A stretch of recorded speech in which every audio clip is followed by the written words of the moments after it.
Bienvenidos a un capítulo más de Si las sogas no se rompen. El día de hoy tenemos a José María, arqueólogo del Ayuntamiento de Villamartín. José María, ¿qué tal?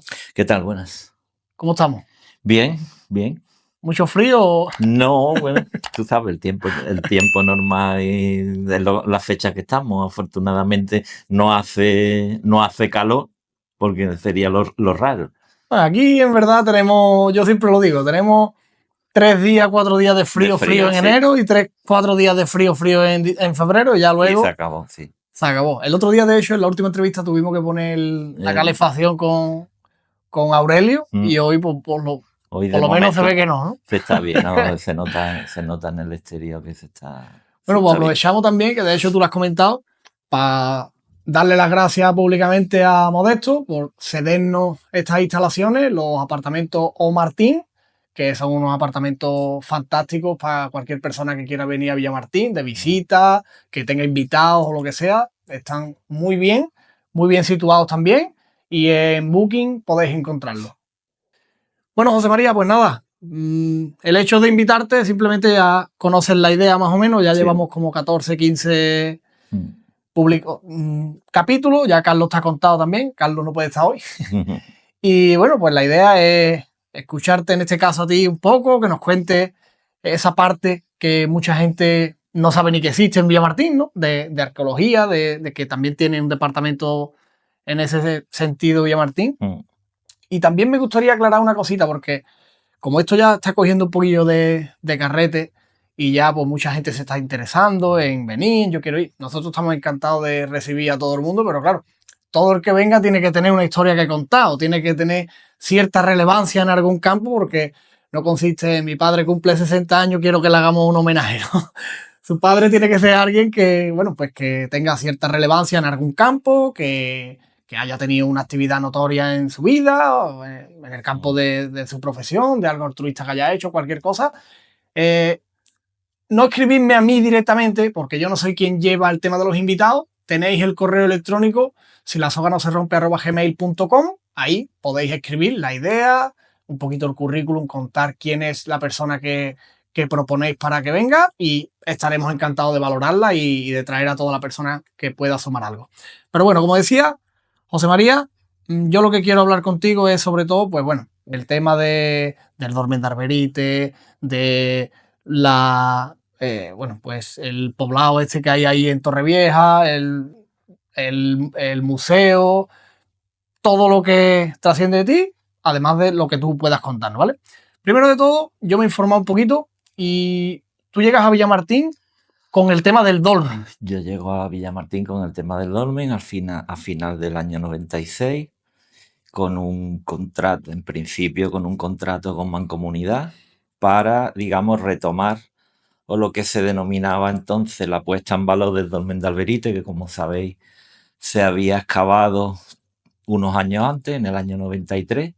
Yo también participé en esa primera excavación del año 93 de descubrimiento del dolmen de Alberite, que realmente fue una sorpresa, fue una maravilla en el sentido de que nadie esperaba, ni incluso los propios especialistas esperaban un monumento de esas dimensiones y de esa importancia.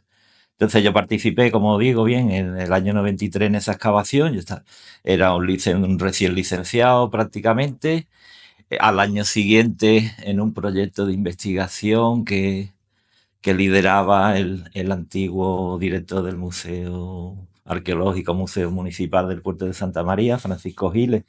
También estuvimos por Villamartín, que de hecho estuvimos unos 15, casi una campaña de un mes de prospecciones, lo que es reconocimiento del territorio en superficie, sin hacer excavaciones ni nada, con lo cual tenía una relación con Villamartín y con el dolmen en concreto prácticamente desde el principio. Y en el año, como digo, a finales del año 96, Mancomunidad y Ayuntamiento promueven la puesta en valor del yacimiento, del dolmen de Alberite, y yo vengo pues, para un contrato de 3 meses y una historia que, bueno, ha continuado hasta la fecha en la que estamos, ¿no? Ya después de esos contratos que duraron hasta el año 98, el ayuntamiento, digamos, que me me llamó y me incorporó al cabo del tiempo, me incorporó en la plantilla municipal un poco para que me hiciera cargo de esas cuestiones de patrimonio que entonces estaban un poco, se quería empezar a mover y demás.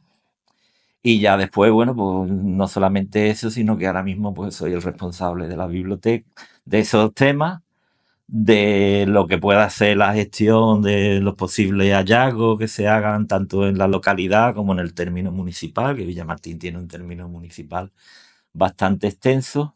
Y además pues me hago cargo desde la parte, digamos, un poco más técnica de lo que es la biblioteca y el archivo municipal, lo que es un poco pues la atención pública de, por ejemplo, de personas que están interesadas en reconstruir la genealogía o temáticas de, bueno, de nuevas obras que necesitan proyectos anteriores, un poco de atender ese servicio público, que eso es sobre la documentación que conserva el Archivo Municipal de Villamartín, que es una documentación muy rica y prácticamente desde el siglo XVI, desde poco después del inicio de la fundación de Villamartín, ya tenemos documentación, con lo cual es un fondo de información bastante importante y que es un servicio público que se ofrece Este a los pueblo, a ciudadanos. diferencia de otro, como es tan reciente, por así decirlo, cualquiera que quiera buscar puede encontrar, ¿no? No es como en otro sitio, a lo mejor que es más antiguo. Sí, claro, la cuestión, yo eso muchas veces cuando atendemos a visitas que vienen al museo, vienen al dolmen, lo insisto mucho. Bueno,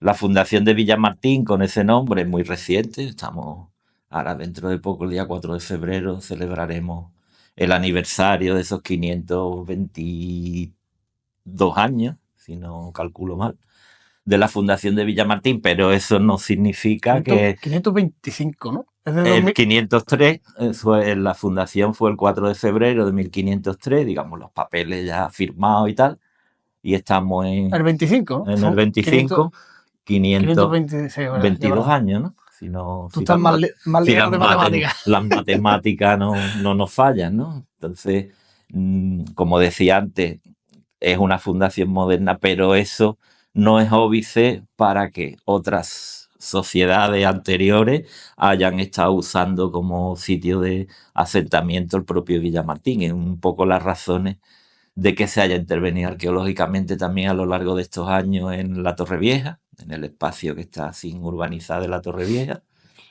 y que ahí tenemos, bueno, la demostración de que prácticamente en paralelo a la utilización del dolmen de Alberite ya había gente viviendo en lo que luego sería el solar del Villamartín ya de la fundación, ¿no? Con lo cual somos una localidad moderna, pero tenemos unas raíces muy antiguas, tan antiguas como cualquier otra localidad que sabemos, bueno, pues son fundaciones romanas, como etcétera. Entonces, no, somos un pueblo relativamente joven, los hay más jóvenes, por ejemplo, en la comarca, pero eso no significa que no tengamos detrás una tradición con otros nombres. No sabemos qué nombres tendrían esos asentamientos, pero bueno, hay una tradición importante y señal de eso el rico patrimonio arqueológico que tenemos tanto aquí en la localidad como en el término. Y para hacernos una idea, porque el Dolmen de Arberite, cualquiera de Villamartín, dice, tenemos el Dolmen de Arberite. Muchas veces lo decimos como de manera despectiva, ¿no? En Villamartín no hay nada, tenemos el Dolmen, Cuatro Piedras allí. ¿Qué es el Dolmen realmente? Y en comparación con, o sea, con toda esta zona de Cádiz, de Andalucía y demás, ¿qué yacimientos como de este tipo hay, podemos encontrarnos de esa fecha, Bueno, etcétera? el dolmen de Alberite es un monumento megalítico, una de las señales de las primeras arquitecturas que las comunidades humanas construyen. Es un monumento de función inicialmente funeraria, pero que digamos que es una forma que tenían esas sociedades del Neolítico, en torno a hace unos 7.000 años, de dejar su impronta en el territorio, ¿no? Porque no solamente es una tumba, sino que además es un marcador, es un hito en lo que sería el paisaje, el territorio de aquel momento. Para que nos hagamos una idea real de cuál es la importancia del dolmen de Alberite, y no lo digo yo, lo dicen especialistas y no españoles, sino incluso europeos. El Dolmen de Alberite está en la primera división, está en el campeonato de la Copa de Europa del megalitismo europeo. Cosas que se puedan asimilar en el Estado español al Dolmen de Alberite son dos más, que es uno de los dólmenes de Antequera, el dolmen de Menga, y un dolmen que hay en la provincia de Huelva, que es el dolmen de Soto, que está en la localidad de Triguero, y el dolmen de Alberite. O sea, estaríamos hablando que en la península los tres mayores monumentos megalíticos están en el sur, concretamente en la comunidad autónoma andaluza, y que de esos tres que hay en el Estado español, en el sur de la península, uno de ellos es Alberite, ¿no? Entonces esa es la, digamos, sería la valoración, el significado que tiene el dolmen de Alberite. Bueno, esto que pensamos que pueda ser una cosa que interesa a cuatro, en el fondo sabemos que ahora actualmente no solamente la gente quiere turismo de sol y playa, ¿no? O de montaña, sino que la gente también tiene un interés por el patrimonio de los sitios que visitan o de los sitios donde pasa sus vacaciones, ¿no? Entonces, bueno, ahí es un punto importante. Y como tal, se intenta desde la administración local, pues, valorarlo en ese sentido y hacer todo lo posible, bien sea buscando subvenciones, metiéndolo en circuitos, ofreciendo la posibilidad de las visitas que vienen a Villamartín, que se les guíe la visita, etcétera, etcétera. Que Un de poco hecho están viniendo que autobuses de hecho y... están viniendo, bueno, esta última semana, yo creo que bueno, está en las redes sociales, hemos tenido prácticamente toda la semana una asociación una asociación de personas particulares que tienen como interés el patrimonio, el conocimiento del patrimonio andaluz, y hemos tenido pues 4 días, alrededor de unas 300 personas. Eso nos puede enorgullecer desde el punto de vista, bueno, que está bien que vengan a visitarnos, ¿no? Pero luego eso tiene una sinergia. Esas personas que vienen de visita luego hacen unas inversiones en el pueblo, o se quedan a comer, compran merchandising.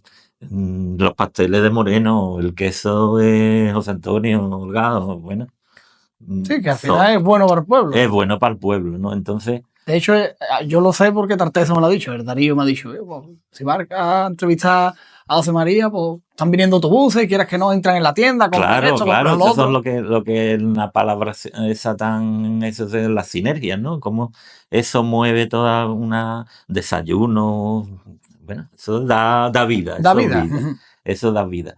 Y claro, tenemos que pensarlo, no son cuatro piedras, bueno, esas cuatro piedras hacen que Villamartín tenga una proyección, con lo cual a mí me parece muy positivo, ¿no? Y bueno, creo que hay que apostar por eso, ¿no? Y bueno, si es lo que tenemos que ponerlo en valor, está Es claro. una Y además es algo que, como es tú una dices, industria como otra más, ¿no? Y ya hemos visto que eso lo podemos ver en sitios donde, digamos, el turismo parece que es más efectivo, como puede ser, o se ve más, ¿no? Que pueden ser los espacios de costa, como la playa, la montaña, ocupa un porcentaje del tiempo del turista, pero otro tiempo lo ocupa este tema, ¿no? Un poco las nuevas formas que hay de gastar el tiempo de ocio, ¿no? Que tienen las sociedades contemporáneas, ¿no? Entonces, yo creo que hay que estar ahí, ¿no?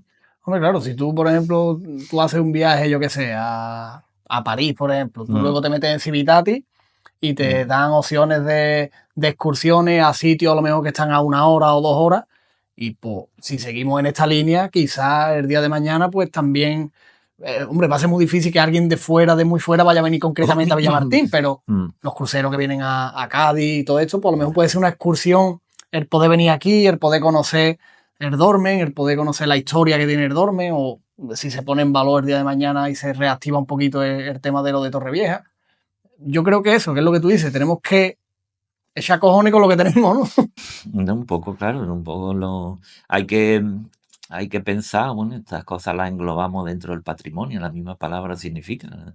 A nosotros nos gusta, los que pudiéramos nos gustaría tener patrimonio, es una palabra, digamos, positiva, es riqueza, ¿no?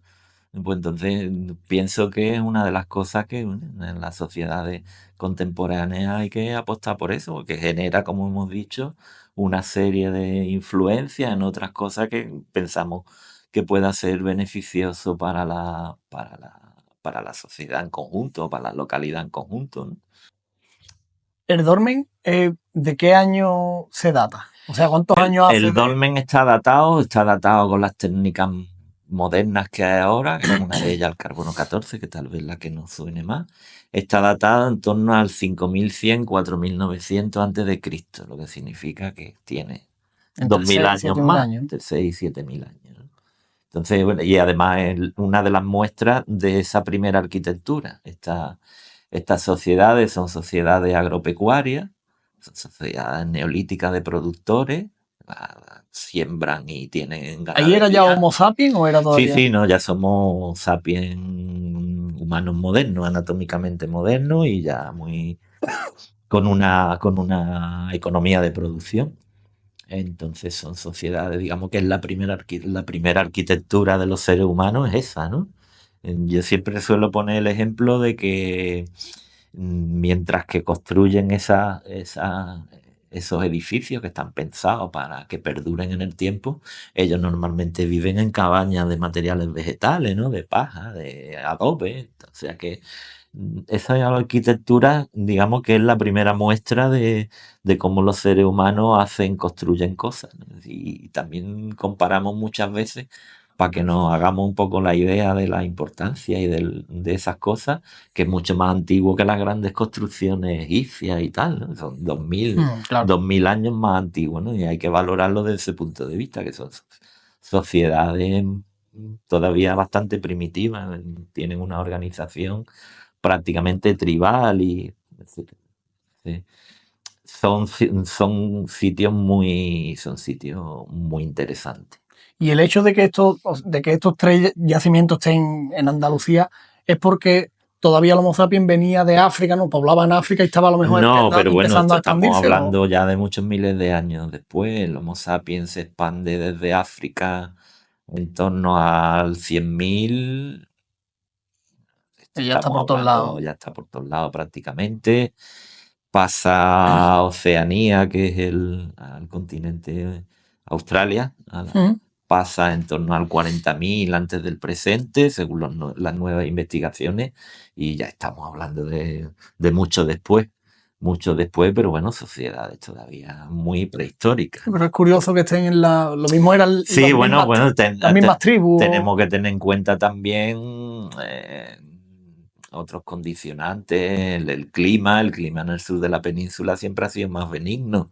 Tierras fértiles, tenemos ahí el Guadalete, el Guadalquivir también, son tierras fértiles. Normalmente las sociedades y las civilizaciones se establecen en sitios donde tengan posibilidades de tener excedentes y de poder tener una vida lo más fácil posible, ¿no? Entonces, el sur siempre ha sido, digamos, un sitio donde las grandes civilizaciones han estado presentes, ¿no? Porque es mucho más fácil tener una vida en comunidad y una vida, digamos, próspera en sitios donde la prosperidad es fácil de alcanzar. Si vemos ahora mismo el planeta, en los polos vive muy poca gente, porque los polos son difíciles. Se puede vivir, pero hay más densidad humana en los sitios digamos, en torno al Ecuador, ¿no? Tanto hemisferio norte como hemisferio sur. Pues digamos, pues al fin y al cabo los humanos somos animales y nos adaptamos mejor a unas condiciones que a otras, ¿no? Entonces, el sur siempre, digamos que ha tenido mejores condiciones climáticas y tal que el norte, ¿no? Y eso lo vemos en las grandes civilizaciones del Mediterráneo. Roma, Grecia están donde están. No están en Alemania, Y que no es ¿no? casualidad O tampoco que. Escandinavia.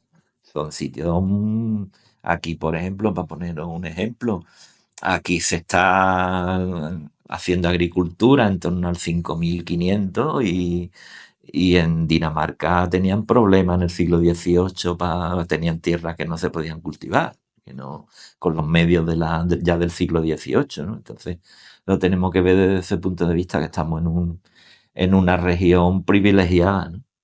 Y eso también, bueno, facilita que las comunidades humanas hayan perdurado y hayan vivido en mejores condiciones, al menos en esos momentos en que las condiciones de vida no son fáciles.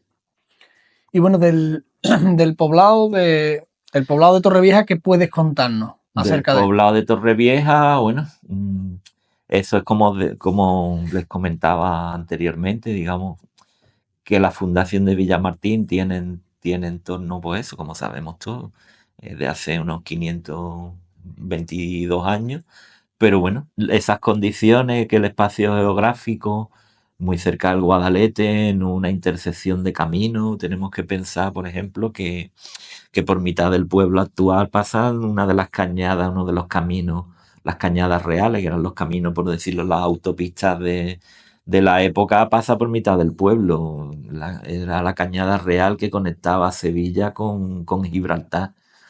Luego la otra cañada, que sería la actual carretera entre Cádiz y el norte de la provincia, en dirección hacia Málaga, es la cañada real de Ronda a los Puertos. O sea, ahí estamos situados en un punto clave, ¿no? En un nudo. Eso siempre ha sido así. No es una cosa moderna desde que tenemos carretera, ¿no? Desde que hay.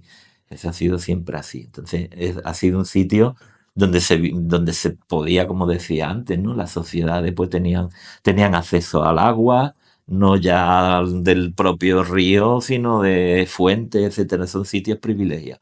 Y eso explica que haya, pues desde esa época que estamos hablando, desde el Neolítico, ya restos de evidencia de cerámica, etcétera, etcétera, herramientas de esa. Y en Torrevieja lo que hay concretamente, pues una muestra de las distintas sociedades que al cabo del tiempo han ido pasando por aquí, desde el Neolítico, como digo. Hay también una ocupación anterior al primer milenio, antes de la era, antes de Cristo, también bastante importante. Hay una ocupación islámica andalusí en el siglo X, y luego pues tenemos la evidencia de que en 1503 los primeros pobladores, después de algún ensayo en otros puntos de lo que sería ahora el casco urbano, ahí parece un ensayo inicial que no fructifica en la zona donde está ahora el Mercadona, pero por la situación esa cerca del arroyo del Judío y tal, no les parecería un sitio, y se trasladan pronto a la Torre Vieja, ¿no? Y ahí, digamos, ese es el núcleo, la Torre Vieja es el núcleo de esa localidad que se funda en 1503, que se denominará Villamartín. Entonces todo eso ha quedado ahí registrado en diversas capas de tierra, y eso, bueno, en su momento, en el año 98, hubo unas posibilidades de subvenciones y de ayudas para poder hacer esas intervenciones arqueológicas, y bueno, se han ido haciendo durante unos años y tal. Ahora, en función de las disponibilidades de subvenciones, pues se han ido haciendo poco a poco. Ahora llevamos ya un largo periodo en que no se hace, pero que esperemos que se continúe. Y eso, digamos, que enriquece pues tanto el conocimiento de la historia de esta localidad, como, bueno, luego tenemos la posibilidad, al tener un museo, de que esos materiales se expongan, y otro punto, digan, de interés de lo que os comentábamos antes, de esa posible, digamos, sinergias que generen visitas, etcétera, etcétera. Entonces, lo que tenemos en Torrevieja es un poco el archivo de todas esas personas que han ido, o comunidades, sociedades, que a lo largo de la historia han estado asentadas en lo que luego, en 1503, con el nombre de Villamartín, pues será ya la localidad que hoy conocemos todos y en la que Entonces en vivimos. Villamartín podemos tener evidencia de que hubo ocupación en el Neolítico. En el Neolítico, Después, en época tartésica e ibérica, antes de la conquista romana, los romanos parece que no se asientan en el sitio, se asientan alrededor, pero para los romanos ese sitio no les sería útil, prefieren otro. cuando dices alrededor, más o menos, Alrededor, bueno, pues en todo el término. también por aquí, por Sí, sí, el... sí, sí, sí. Vale, De hecho, por la zona de la oficina del INEM, por la calle Sahara, tenemos sí, sí. un yacimiento romano. Tenemos un yacimiento romano, pero son, digamos, que explotaciones agrícolas de época romana, es lo que se denominan villas, que son, para entenderlo de forma Terrenos que así. le daban a lo mejor Sí, terrenos a soldados. terrenos que se reparten, que para que nos hagamos una idea, pues serían como los cortijos de época contemporánea, ¿no? Donde en algunas ocasiones vive el propietario, pero donde hay toda una serie de trabajadores Ujú. y de industria agropecuaria, bien sea Y por olivo, lo que es la trigo. ciudad romana más cercana aquí, La ciudad romana más cercana que tenemos, que no pertenece, no está dentro del término municipal de Villamartín, sino entre Borno y Espera, es Cariza Aurelia. Digamos que nosotros estaríamos, o Villamartín, el territorio de Villamartín estaría incluido dentro del territorio que dependía de esa ciudad romana, Cariza, Aurelia. Aurelia, que está en el término municipal, entre Borno y Espera. Vamos, de hecho, desde aquí, desde estas instalaciones, se ve el yacimiento. Como estamos altos, se ve, Ahora lo vamos a ver cuando se ve el terminemos. yacimiento. Se ve el yacimiento. Esa sería la ciudad. Y después de ese, digamos, hiatus, de ese, digamos, espacio sin ocupar Torrevieja, en época andalusí, en época islámica, en torno, bueno, prácticamente cuando se tiene lugar la conquista en el 711, al poco tiempo parece que se asientan aquí. Y ya es mucho después de... Y es mucho después, ya ese asentamiento, por lo que fuera, parece que se abandona en torno al siglo XI, en torno a ya época de las taifas musulmanas. Entonces, ¿no? Cuando se crea la taifa de Sevilla, un reino que abarcaba tanto Sevilla como Huelva y parte de la actual provincia de Cádiz, hay un hueco, hasta ahí hay otro hiato, un hueco de ocupación, hasta unas noticias que tenemos en el siglo XV, en 1421, de por decirlo de una forma actualizada, un concejal del Cabildo de Sevilla, en 1421, pide un dinero para instalar una torre fortificada, un cortijo fortificado, en un sitio que se denomina Villamartín. Y ese es el motivo de que a esa zona alta de Villamartín lo conozcamos como Torrevieja, porque ese es el germen, o será, digamos, el punto que se elegirá posteriormente en 1503, unos 70, 80 años después, para instalar ya la localidad de Villamartín, para, digamos, que hacer la fundación ya efectiva de Villamartín con el nombre de Villamartín, como lo conocemos ahora. Entonces, como os decía, ahí en Torrevieja está ese archivo arqueológico que nos explica todos los precedentes anteriores a la localidad en la que vivimos. Ujú. De ahí que también tenga una importancia, pues, bastante, que cosa importante conocer los orígenes de una comunidad como es la de Villamartín. Eso sería un poco lo que encierra ahí los restos que se pueden documentar, que se han documentado en esa parte del casco urbano. Bien, entonces, recapitulando un poquito, tenemos en el Dolmen época neolítica, Mm, antes del nacimiento de Cristo, antes incluso del Imperio Romano, lo de Torrevieja. mm. Ahí hay un parón en esa parte Un de parón. 700, 800 años, hasta que llegan los árabes, ¿no? Mm. Después, cuando terminan los árabes, hay otro parón de 300, 400 años hasta que ya se empieza con el tema de la Digamos que se fundación. funda Villamartín, sí. Y mientras tanto, en esa época de parones, Mm. toda la zona de Villamartín, todo el término de Villamartín, seguro que habría algo, ¿no? Porque Sí, de sí, hecho la sí, Torre no, claro. Pajarete, ¿de La qué Torre época data? La Torre Pajarete es otro sitio también importante, y otro sitio que también no solamente tiene los restos de la torre, sino que tiene restos islámicos y tiene restos anteriores de época también prerromana. Sí. Pero claro, es otro sitio. Si por ejemplo decimos que en época medieval islámica, Villamartín o el pre-Villamartín se ocupa y luego se abandona, en el castillo de Matrera sabemos que en época musulmana se ocupa, y prácticamente cuando llegan los cristianos Se quedan allí ellos. conquistan ahí con población musulmana, ¿eh? Y eso ocurre alrededor de todo el término, en todo el término. Por ejemplo, poner otro ejemplo, en Alberite, que es un topónimo que viene del árabe, de Albarit, que en árabe significa un sitio que tiene que ver con el correo, con las postas, con el correo y con las comunicaciones. Aparte del dolmen hay una aldea islámica, y cuando la conquista cristiana pues desaparece, ¿no? O sea que, y eso, digamos, esos sitios son como ejemplos de lo que es el resto del término. En el resto del término hay muchos yacimientos. Están catalogados en torno a unos 80 yacimientos de diversas épocas, pero fundamentalmente de época romana y de época medieval, de lo más cercano, ¿no? Entonces, aunque digamos, bueno, en la Torrevieja hay un hueco, sí, pero el hueco que está en la Torrevieja está ocupado en otras partes del término municipal, ¿no? Tenemos un término municipal, como decía antes, relativamente extenso. Yo creo que de la comarca sería el tercero, después de tercero, segundo, no sabría calcular. Arco de la Frontera tiene un término municipal muy grande y no sé si Algodonal y Villamartín tienen el siguiente término municipal más extenso dentro de la comarca. Eso implica que en ese espacio de territorio pues hay mucho patrimonio de este tipo, ¿no? Y no implica que en un punto se desocupe para que no haya en esos huecos ocupación en otras partes, ¿no? Eso es prácticamente un continuo.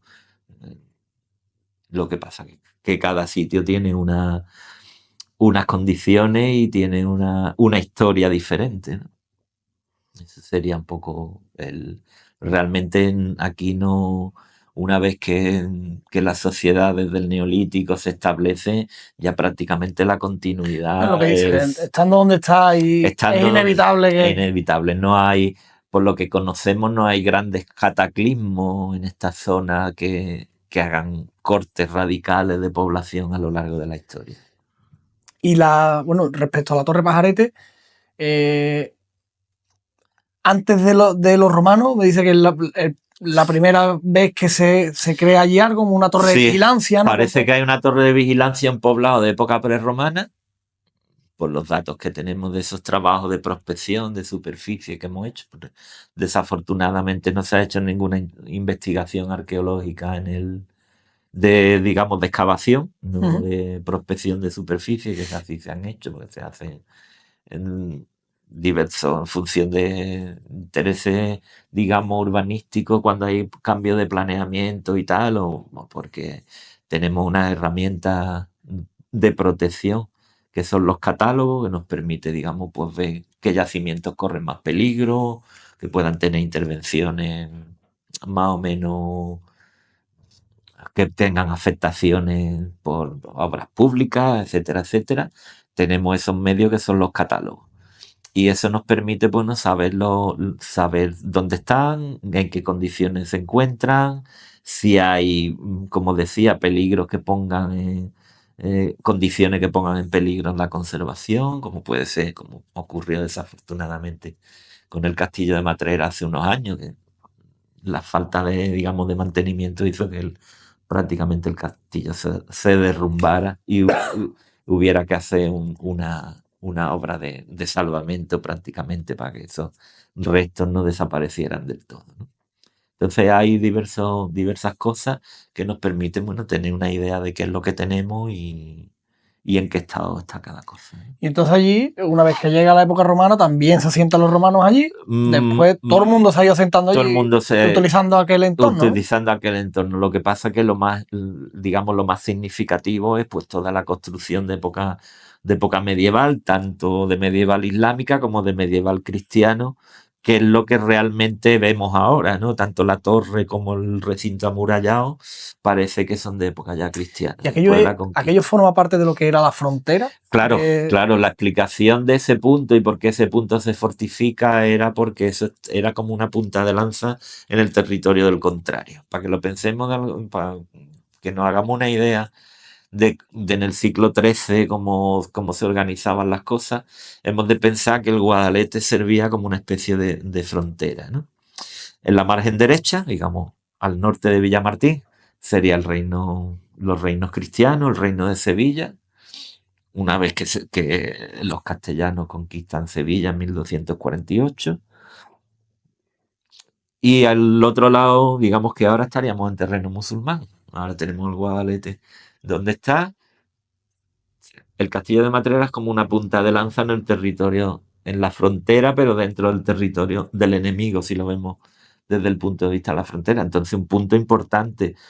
Si los cristianos controlaban el castillo de Matrera, tenían, digamos, como una punta de lanza en el territorio de Granada, el territorio nazarí.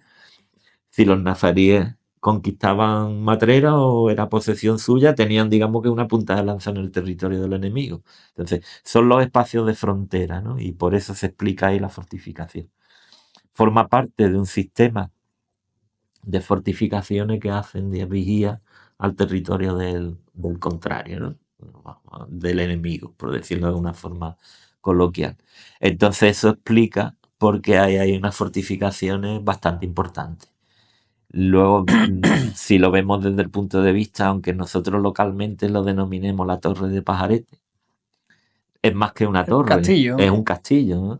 Tenemos un recinto externo que está también amurallado y está también con torres, y luego tenemos lo que sería lo que yo suelo denominar como el Álamo, ¿no? Que es la torre, que todos nos referimos como la torre de Pajarete, que sería la torre La vigía. principal, la torre del homenaje, donde digamos que es el último recurso de defensa. Una vez que se saltan que se pasan las murallas exteriores, pues ese sería el último recurso de la defensa. Entonces realmente, coloquialmente sí está bien que digamos que es torre de Matrera, torre de Pajarete, pero desde el punto de vista arquitectónico es un castillo, ¿no? Un castillo que está compuesto de varias líneas de defensa. La Reconquista fue algo que se sucedió en unos pocos de siglos. En- ¿Hay documentación de cuándo se conquista esta zona sí, por parte cristiana? sí. Hay documentación de los dos momentos de conquista cristiana del castillo de Matrera están documentados, se conservan los documentos. Tanto la primera conquista cristiana que tiene lugar con Alfonso X el Sabio en 1255, se conserva el pergamino, un pergamino plomado, que está en una colección, en una institución, digamos, privada española, del que tenemos copias, una copia fotográfica muy buena, y el documento donde una vez que el rey Alfonso X el Sabio lo conquista, lo cede a una orden militar de monjes guerreros, que es la orden de Calatrava, y al cabo de en torno a un siglo, esta orden militar pierde el castillo, los musulmanes lo conquistan, y será definitivamente en 1341, cuando Alfonso XI lo conquista ya definitivamente y lo cede entonces al Cabildo hispalense, a la ciudad de Sevilla. Y ahí empieza la relación que Villamartín tiene con Sevilla, desde ese origen, no desde la fundación, sino desde ese origen. Porque las tierras donde se funda Villamartín en 1503 pertenecían, A digamos que eran Sevilla. como el término municipal de Sevilla, que tenía un término municipal extensísimo que abarcaba tanto la provincia de Huelva, la de Cádiz, como la propia de Sevilla. Yo escucho siempre Y una. perdona que Sí, te dime. interrumpa, pues se me iba. Y de esa carta de Alfonso XI también Hay constancia. hay constancia, está en el archivo municipal de Sevilla, que es otra carta plomada. Cuando me refiero plomada, que es un pergamino, Y está sellada está con. sellada con un plomo que digamos que es el timbre, es como una especie de representación de que la autoridad que lo firma es la autoridad real. Y ahí pues, el rey explica y aparecen una serie de testigos que son los grandes nobles que van con el rey. Incluso en el primero hay documentación de reyes musulmanes.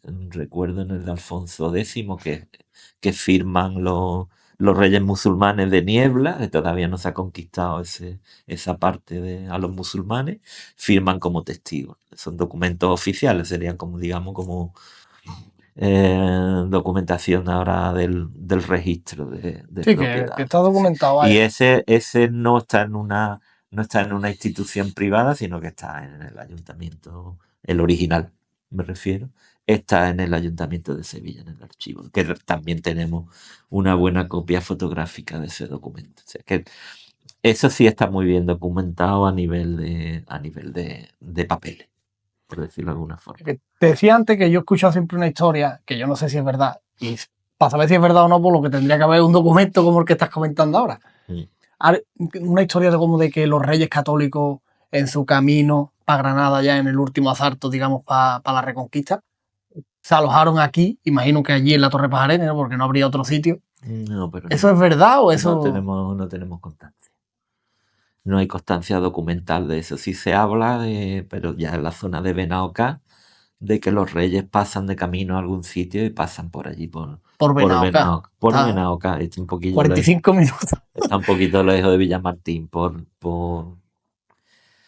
aquí, por la localidad, por lo que antes de que fuera Villamartín no hay constancia Es que aquí de en eso. Villamartín lo que yo veo es que hay un poquito de tendencia de que parece que estamos en el siglo XIX, cuando todo el mundo se inventaba las historias. ¿No? Fulanito era de mi pueblo, menganito. Sí, Y la gente claro, al final se lo cree y no hay documentación ni ten en sabemos si es cuenta que verdad. todas esas historias están un poco, hay una época a lo largo de lo que son de los historiadores que lo que tratan es de dar lustre, de dar A mi pueblo. fama al pueblo. Entonces ahí, bueno, pues se producen pues, cosas raras como que haya algún pueblo fundado por Noé, que de hecho hay en algún escudo municipal a Noé, no voy a decirle, pero está Noé ahí, bueno, ¿Eso dónde lo he sacado? poquito tengamos cuidado y no nos vengamos arriba, ¿no? Pues esto pasa ahí a lo largo del siglo XVI, XVII, una erudición mm, que lo que hace, intenta es dar lustre a la localidad, entonces se inventan unos orígenes pues absolutamente desquiciantes. Se habla de Julio César, se habla de, bueno, de los grandes personajes, y eso digamos que es una forma de dar lustre a las localidades, bueno, eso tenía también un interés, ¿no? Cuando había, digamos que, pues, si se estaba, por ejemplo, ¿dónde vamos a poner? Eso ocurre en los momentos de la conquista. Bueno, ¿dónde vamos a poner digamos, el obispado de las nuevas tierras conquistadas? Lo vamos a poner en Jerez, lo vamos a poner en Cádiz. Entonces ahí, pues en el caso de Jerez empiezan a sacarse pues santos mártires y tal, que fueron martirizados allí un poco para tirar Para que el lo agua a pusieran. su sardina, es un ejemplo, pero bueno, ocurre en mucho eso. También hay otra cosa que se habla de que Cervantes apareció por aquí, por Villamartín, y parece que es cierto, ¿no? Porque existen otras documentaciones en otros archivos municipales de la zona de Sevilla, de algunas localidades de Sevilla. Parece que sí, pero claro, nosotros en el archivo municipal no tenemos ningún documento firmado por Cervantes. Sí Hay indicios, hay pero indicios en otros lugares que Cervantes.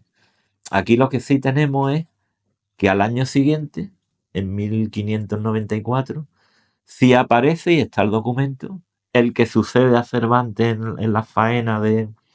Cervantes lo que está haciendo por esta zona es mm, destinar digamos que todo lo que era el comercio a India, la carrera de India, pues digamos que comportaba unos gastos, ¿no? Y comportaba pues unas vituallas que había que montar en los barcos para que todo ese proceso de expansión de la corona española, pues digamos tenía que estar contrastada y tenía que tener un soporte económico y a ese soporte económico contribuían los pueblos que en este caso pues, dependían de Sevilla como Villamartín, y eso digamos que lo que destinaban era un comisario con, se dice en la documentación, que con vara de justicia, con vara de mando, o sea que digamos que el que venía con los papeles, venía con poder para recoger trigo y cebada, para fabricar las tortas de pan, que es lo que se come en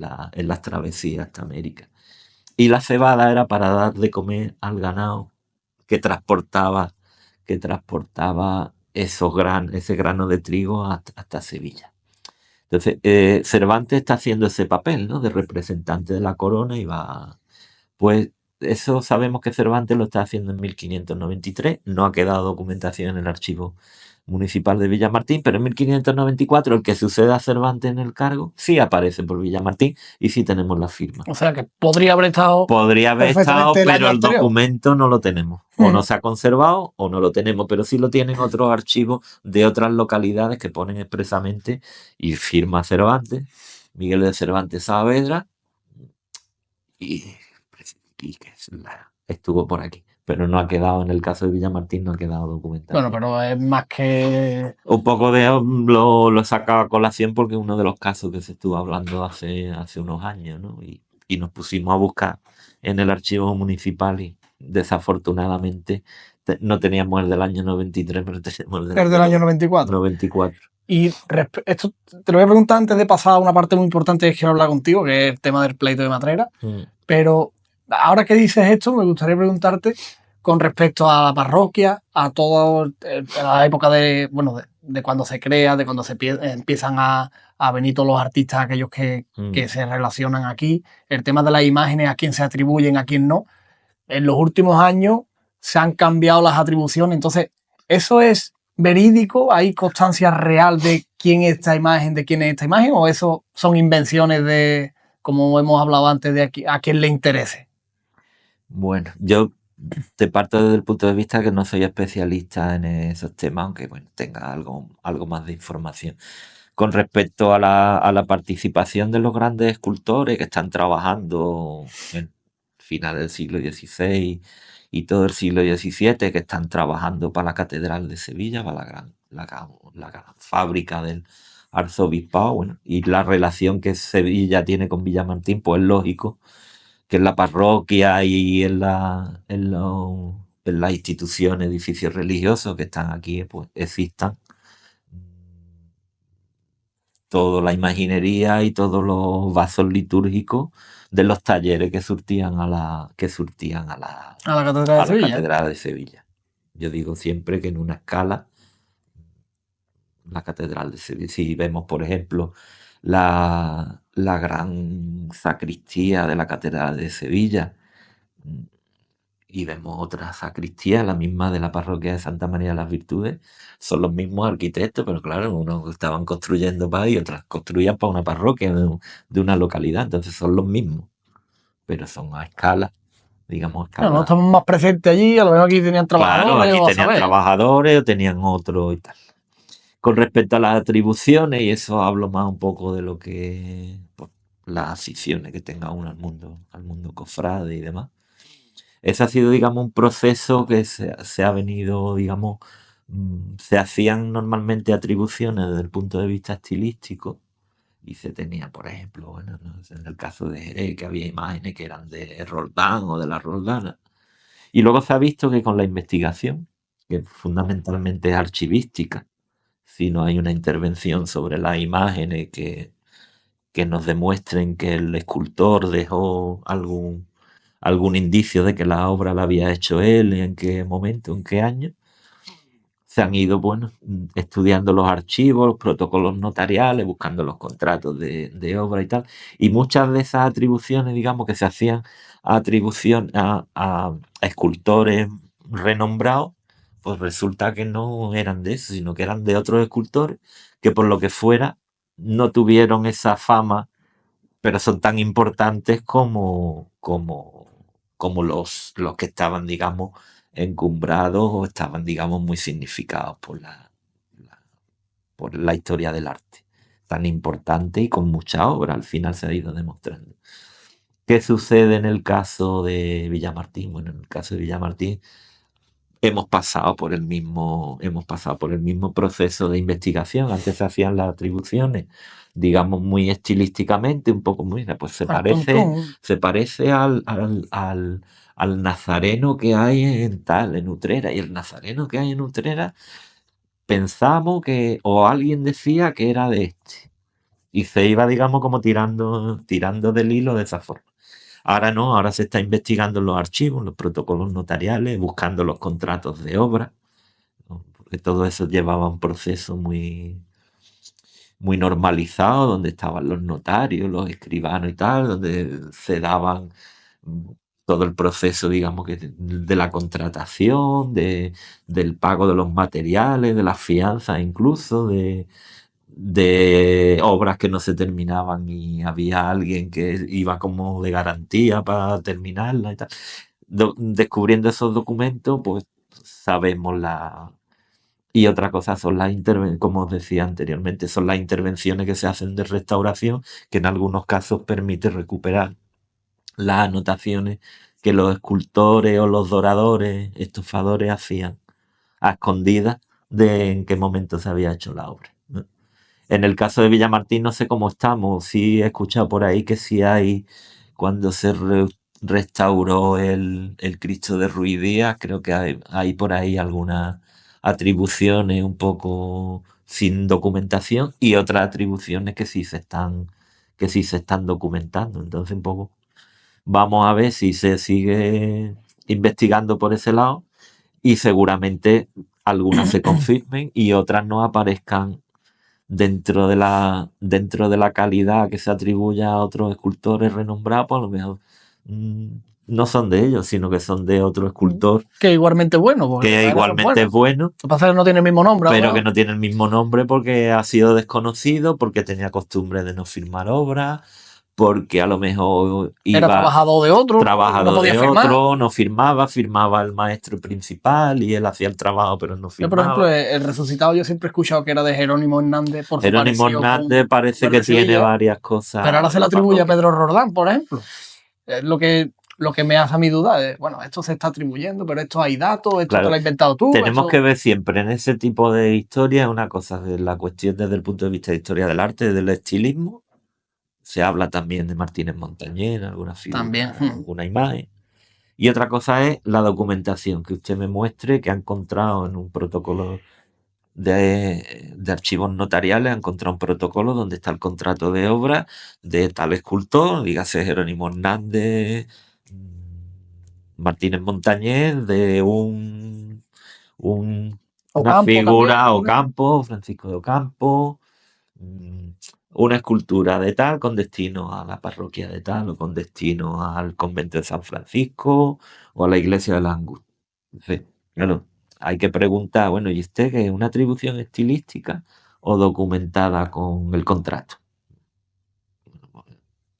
Hasta ahí podemos, digamos, y si hay una atribución documentada con papeles, ¿es la misma imagen o es una imagen que se hace después a imitación? Pues sabéis que estas cosas También pasaba. ocurre, que se estropeaban las imágenes o no se tenían los mismos cuidados que se tienen ahora, se estropeaban y se hacían nuevas. O sea, hay casos de escultura, digamos, del barroco clásico que luego en el siglo XIX prácticamente se hacen nuevas o se transforman de forma que es casi imposible identificar la obra nueva, la obra original. Entonces, ahí hay muchas cosas. Siempre tenemos que ver que las atribuciones si son estilísticas o están documentadas. Bueno, eso más que nada es el tema de las aficiones, lo que tú has comentado, pero en definitiva lo que tenemos también en el tema de las imágenes, de los Claro, papeles, no, una hombre, joya en Villamartín. es parte de ese patrimonio del que estábamos, digamos, hablando al principio, ¿no? Que son cosas que pueden generar una sinergia porque hay interés. Hay interés. Bueno, José María, y para el último punto, para ir terminando, Mm. el tema de ya, bueno, se funda Villamartín, sale todo adelante y llegamos al pleito de Matrera, que es una cosa también por la que se conoce mucho Villamartín fuera, ¿no? Es un Sí. hito que no se da en cualquier sitio. Sí, eso y la soga, ¿no? Son, digamos, los dos.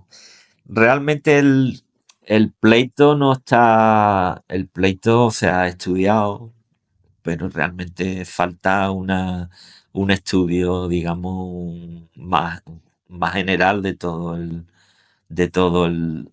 proceso, que sí es cierto que fue larguísimo, fue de cerca de 300 años. Bueno, el pleito tiene que ver un poco con las circunstancias. Eso a lo largo de la historia de Villamartín se ve en muchas situaciones de no poder cumplir con el canon.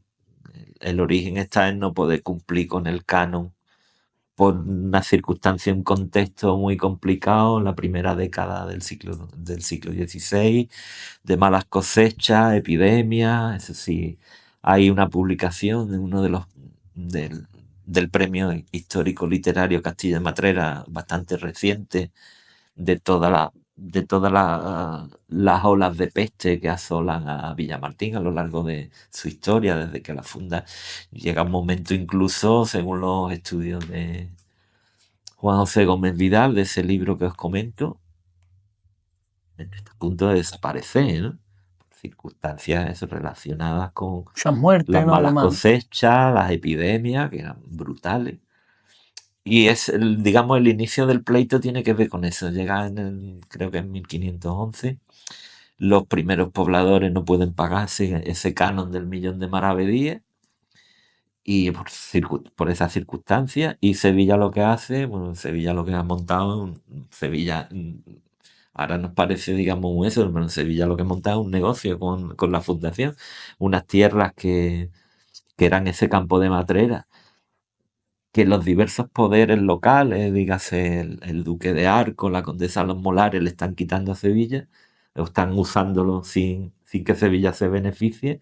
Sevilla, el mecanismo que usa es la creación de una nueva fundación, claro, lo que esos primeros pobladores, 118 primero y luego unos 200 al cabo de los días, lo que están pagando es un alquiler por el uso y disfrute de la tierra. Y se lo quitan a los arcontes. Claro, y es una forma de que esos poderes locales que no tienen que ver con Sevilla, son poderes feudales, señores, no intervengan en ese territorio que es titularidad de Sevilla por donación real. Entonces, Sevilla lo que monta es un negocio. Cuando estas criaturas que se enfrentan a muchas, o sea, hay estudios, se enfrentan a muchas dificultades en esos primeros años, no solamente desde el punto de vista de la coyuntura, digamos, económica, de las enfermedades, sino con los vecinos, ¿no? Que hay incluso auténticas peleas entre vecinos de Arco y tal, porque los vecinos de Arco venían a sembrar en Pero tierras que lo de decía. Arco y Villamartín viene de lejos. No, bueno, y hay más, hay incluso, si no recuerdo mal, con gente de la zona de lo que sería ahora el bosque y tal, hay varios conflictos fuertes. Entonces, digamos, es una comunidad muy cohesionada, que cuando hay que darse las tortas van todos en bloque, ¿no? Entonces, claro, coincide con unas coyunturas económicas y de enfermedades muy malas y esta gente no pueden pagar. Y Sevilla, pues lo que hace, le dice, bueno, no pagáis, no podéis pagar, pues rompo el acuerdo y se lo alquilo, le alquilo ese territorio a ganaderos que podían explotarlo a cambio de un dinero y ahí ya digamos que ese es el origen del pleito. Un pleito que se inicia eso, en torno a esa fecha y que en torno a mediados del siglo XVI está en pleno auge. Bueno, y que es un toma y daca importante, un pueblo con muy poco tiempo contra Sevilla, que es mucha tela. Entonces ahí se nota mucha cohesión, se nota muchas dificultades, y como poco a poco, 300 años. Pero realmente yo tampoco soy especialista en el tema, se podría explicar de esa forma. Un, Así con- nada. un conflicto bastante y que falta un gran estudio de todo ese conflicto, mirándolo desde todos los puntos de vista, tanto desde los locales como de Sevilla. Empatizando un poquito, ¿no? Me voy a poner en el papel Empatizando, de este, sí, me voy a poner en sobre el papel del todo otro. para intentar ser objetivo, aunque eso en historia es muy complicado. Siempre metemos, los historiadores, los arqueólogos, siempre metemos un poquito de subjetividad. Es muy difícil no ser Imparcial totalmente, ¿no? imparcial, siempre, inocentemente, siempre se desliza la pluma en función de lo que cada uno piense. Hay que evitarlo, pero somos humanos, tenemos ese problema. Entonces yo creo que falta que es complicado porque hay que acudir a muchas fuentes, hay que acudir a muchos archivos para poder, pero bueno, la documentación creo que se ha conservado prácticamente toda, si no está en Sevilla, aquí hay alguna, si no está en la Chancillería de Granada, que era el gran tribunal que nos correspondía en esta zona, porque había otro en Valladolid, nos correspondía el de Granada por la situación. Sería como el Tribunal Supremo de la época, estaba en Granada.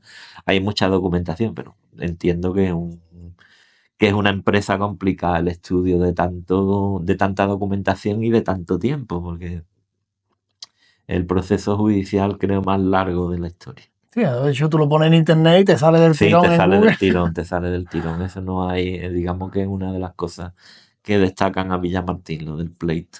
somos guerreros. Sí, sobre todo es eso. A mí me llama mucho la atención que en esos primeros años la cohesión de esa gente Sí, que que, no era un digamos, pueblo que todavía estuviese. no, tenían una cohesión, digamos que iban todos a uno, ¿no? Y Ujú. si había que darse torta, aquí estamos todos, desde el primero hasta el último, ¿no? Se ve una cohesión que a veces en los tiempos actuales no se echa de No, hoy en menos, día no. se echa de menos. José María, y otro hito que has podido hacer, yo no sé cuánto te quedará para jubilarte, pero otra cosa que te vas a llevar es que el archivo municipal lo has dejado totalmente, ¿cómo se llama esto? Digitalizado No, y, bueno, o no es, gran parte de él, ¿no? no, eso no es, digamos, una cosa que haya hecho yo, sino que eso han ido surgiendo diferentes ayudas. Ten en cuenta que todo lo que fue la organización grande del archivo, que fue en 2000, a principios del milenio, era par- partía de un plan de organización de archivos provinciales de la Diputación, o sea que realmente yo ni he coordinado, sino que hemos intentado Has echado tu cable en lo que has podido y ya está. que participara Villamartín para tener lo más accesible posible el archivo. De hecho, ahora, y no lo tendría que estar contando. De hecho, ahora se ha hecho un convenio para continuar digitalizando un poco la cuestión, una serie de series, un poco en función también de la ley de protección de datos. Entonces tenemos un margen hasta 1917, 1920, que sí podemos digitalizar toda la documentación posible para que sea accesible, para que no tengamos que manejar los papeles que con el manejo sufren y hay peligro Y hay incluso riesgo de. de perderlo. Entonces prácticamente las series que más se demandan, que son normalmente las que tienen interés genealógico, para árboles genealógicos y tal, esa prácticamente ya había mucha parte digitalizada, todo lo que son los padrones municipales y tal. Eso ya había una gran parte digitalizada y ahora, digamos, otras secciones que también tienen información de tipo, pues, de población, como puedan ser los libros de quinta, todo el tema de personal municipal, hasta los años que os he dicho, eso se va a digitalizar próximamente a través de un convenio del ayuntamiento con una empresa. Todo eso ha venido también con ayuda tanto de la Junta como de la Diputación, como os decía al principio, y muchos archiveros implicados que en torno es como he dicho, en torno al 2000, en unos años dejaron el archivo prácticamente ordenado. Ahora sabemos lo que hay y dónde está. Pero siempre hay sorpresas, siempre nos Siempre te puedes encontramos encontrar. cosas como lo del sucesor de Cervantes y cosas de esas que hay que buscarlo. Nos llevamos sorpresa. Pero ahora ya se permite saber, tenemos digamos, todas las herramientas para saber dónde tenemos que buscar o dónde tiene que buscar un Se puede usuario. facilitar ya todo mucho mejor. Un usuario. Ya, por ejemplo, hay consultas que se piden al ayuntamiento por internet de fuera y podemos atenderla de forma digital, con lo cual mandándole la documentación porque ya está digitalizada, con lo cual es una ayuda importante y sobre todo pensando de que esa información perdure y que los documentos originales no haya que estar manejando lo que supone, digamos, un Desgaste. peligro y un peligro de pérdida, ¿no? Y eso, pues sí, estamos contentos con eso. Ahora sí que habría que pensar, porque ahora mismo el archivo como institución municipal es un archivo único, no podemos decir hay un archivo histórico y un archivo, digamos, pero sí está, digamos, que físicamente separado, ¿no? La parte, digamos, administrativa, que es la que se usa más, está en el propio edificio del ayuntamiento, y la parte histórica, siendo la misma entidad, está en la biblioteca municipal, la Infante. La posibilidad en el futuro de que estuvieran los dos juntos, ¿no? La verdad que es complicado en el sentido de que tenemos tanta documentación, el archivo de Villamartín es tan rico que no se puede meter en Hace falta un cualquier edificio parte. muy grande, ¿eh? No se puede meter en cualquier parte y además tenemos que pensar que los archivos municipales, los archivos de todas las instituciones públicas no paran de crecer. Cada vez que un- un vecino mete una solicitud y tal, eso está generando una documentación que estamos obligados a conservar. Entonces, la previsión tiene que ser a muchos años, porque ahora tenemos la facilidad del almacenamiento de las plataformas digitales y del almacenamiento de los datos en nube, pero bueno, eso siempre la documentación hay que tener un sitio donde meterla. Eso ocurre con la documentación en papel y ocurre con la documentación digital, con lo cual en el futuro habría que pensar en una localización única para esa documentación, que yo sé que es difícil, pero bueno. Bueno, por muy difícil que sea, no impide que se busque, ¿no? No tenemos la ventaja esa de que afortunadamente ya está ordenado y no hay... Y la documentación, como os decía antes, es muy completa, ¿no?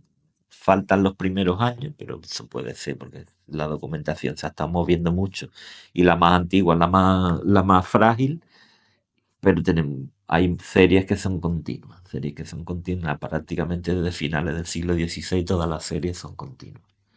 Y un volumen muy importante en el siglo XVIII y siglo XIX, importantísimo. Uno de los grandes archivos municipales de Villamartín, sin duda.